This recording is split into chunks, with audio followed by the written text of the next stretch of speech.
Bonjour bien-aimés dans le Seigneur. Ce matin, nous sommes en train de continuer l'étude sur Actes des Apôtres et nous avons le plaisir de prendre un nouveau chapitre, le chapitre 16. Nous lisons les 10 premiers versets, Actes 16, 1 à 10. Il se rendit ensuite à Derbe et à Lystre. Et voici, il y avait là un disciple nommé Timothée, fils d'une femme juive, fidèle et d'un père grec. Les frères de Lystre et d'Icône rendaient de lui un bon témoignage. Paul voulut l'amener avec lui, et l'ayant pris, il le circoncit à cause des Juifs qui étaient dans ces lieux-là. Paul le circoncit à cause des Juifs. Oh, ça c'est intéressant. Qui était dans ces lieux-là, car tous savaient que son père était grec. En passant par les villes, ils recommandèrent aux frères d'observer les décisions des apôtres et des anciens de Jérusalem. Les églises se fortifiaient dans la foi et augmentaient en nombre de jour en jour. Ayant été empêchés par le Saint-Esprit d'annoncer la parole de l'Asie, ils traversèrent la Phrygie et le pays de Galatie. Arrivés près de la Mysie, ils se disposaient à entrer en Bithynie. Mais l'Esprit de Jésus ne lui permit pas. Ils franchissèrent alors la Mysie et descendirent à Troie. Pendant la nuit, Paul eut une vision. Un Macédonien lui apparut et lui fit faire cette prière. Passe en Macédoine, secours-nous. Après cette vision de Paul, nous cherchâmes aussitôt à nous rendre en Macédoine, concluant que le Seigneur nous a appelés à y annoncer la bonne nouvelle. Amen. Paul arrive à Derbe, où il trouve un homme appelé Timothée, dont le père est grec et la maman est juive. Il n'est pas circoncis. La loi juive, bien-aimée, recommandait que chaque enfant devait être circoncis dès le 8e jour. Nous aurons la chance d'étudier les Anciens Testaments, et plutôt l'Ancien Testament, et nous verrons cela dans l'Ancien Testament.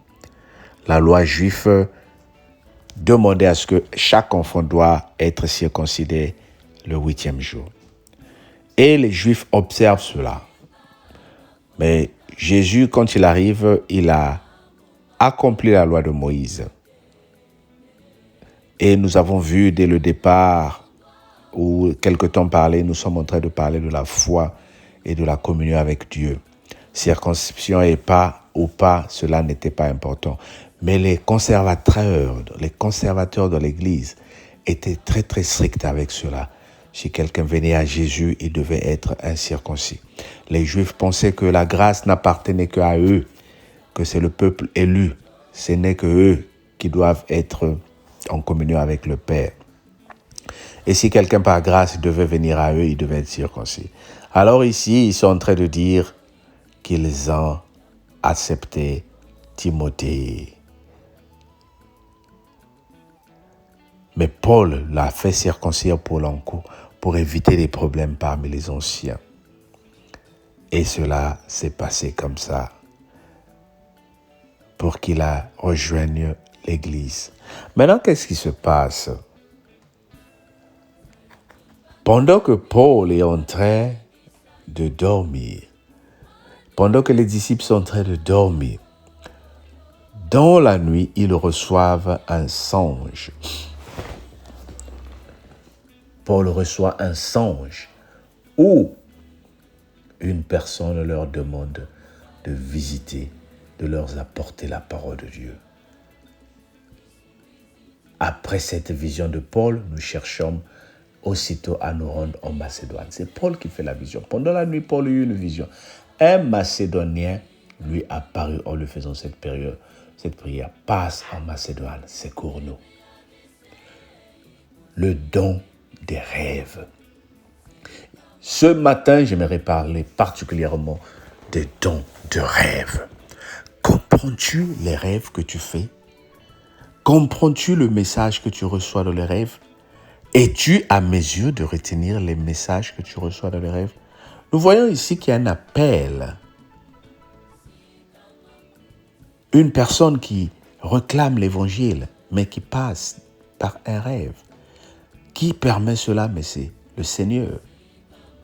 Ô bien-aimé, est-ce que toi, tu es à mesure de comprendre la parole de révélation que le Seigneur te donne? Ou tu es à temps que quelqu'un te donne des prophéties, quelqu'un te donne une formule magique pour faire l'œuvre du Seigneur? Dieu te parle en rêve. Toi, aujourd'hui, il fallait que tu accomplisses certains projets dans ta vie que tu n'as pas fait. Il y a des choses que tu devais réaliser dans ta vie que tu n'as pas encore fait, mais sont venus dans les rêves, mais tu les as négligés. Sont venus dans les rêves, mais tu ne les as pas compris. Sont venus dans les rêves, mais tu n'as pas retenu. Le don de rêve est un don qui est très important. Le Seigneur nous parle en rêve, il nous parle en vision. Le diable aussi nous visite dans les rêves, il nous visite aussi dans les visions. Maintenant, c'est à nous de discerner. Est-ce que c'est Dieu ou c'est le diable qui me parle? Tout ce que tu dois voir, ça va se concorder avec la parole de Dieu.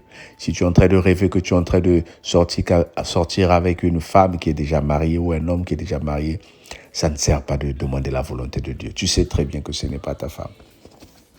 Dieu ne peut pas te donner ce qui est pourri.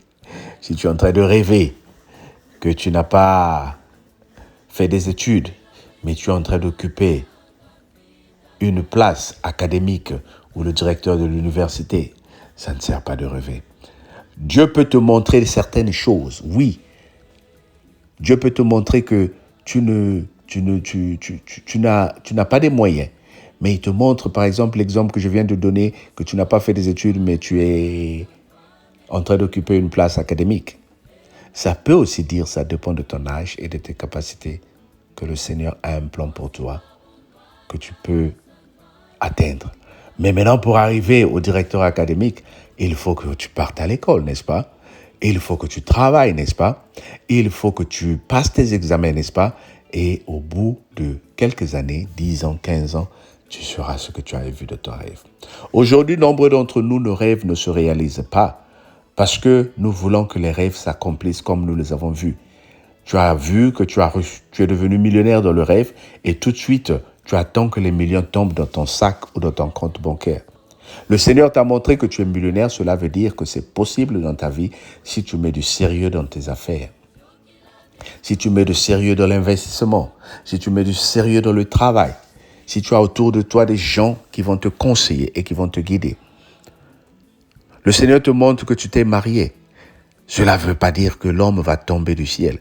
Mais il faut que tu commences à regarder de gauche à droite, à bien te comporter, à bien te présenter pour qu'un homme vienne dans ta vie ou qu'une femme vienne dans ta vie. Le rêve, c'est le end product, comme on dit en anglais. Le rêve, c'est la réalisation de quelque chose. Mais avant que cette chose se réalise, il y a un suivi. Il y a une démarche à faire. Il y a une décision ou des décisions à prendre, bien-aimé. Je t'apporte juste cette parole pour nous fortifier, nous tous. Nombre d'entre nous, nous passons à côté de nos rêves parce que nous voulons que les rêves se réalisent comme on l'a vu dans les rêves. Le rêve, c'est l'indication. Le rêve peut être la confirmation du Seigneur que ceci arrive. Maintenant, il faut que tu regardes. Oui, le Seigneur m'a montré dans les rêves que je suis en train de toucher mon passeport. Mais c'est où je vais aller le voir, le passeport? Comment je vais faire pour l'avoir? Ne te laisse pas berner, bien-aimé.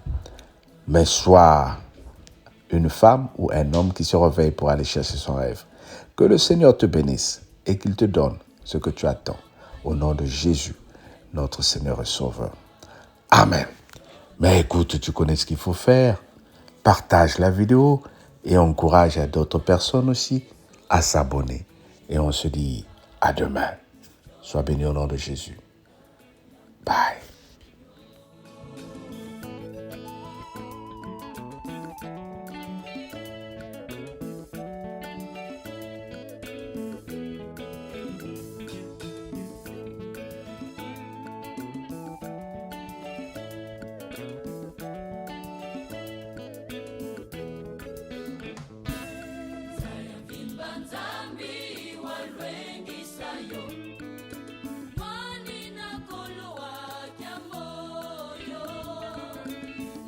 qui